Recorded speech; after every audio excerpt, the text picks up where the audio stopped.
Welcome, today I'm showing how to change screen recorder quality into INFINIX HOT 11S.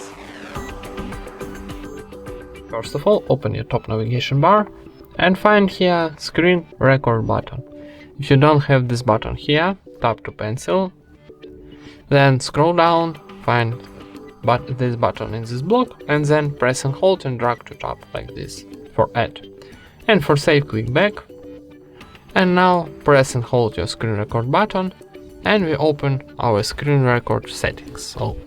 And here we got picture quality option. If we tap on this option, we can change, for example, high quality, medium quality or low quality. For example, I want a medium, select this option and tap sure. And that's it. Thank you for watching, leave thumbs up and subscribe to our channel.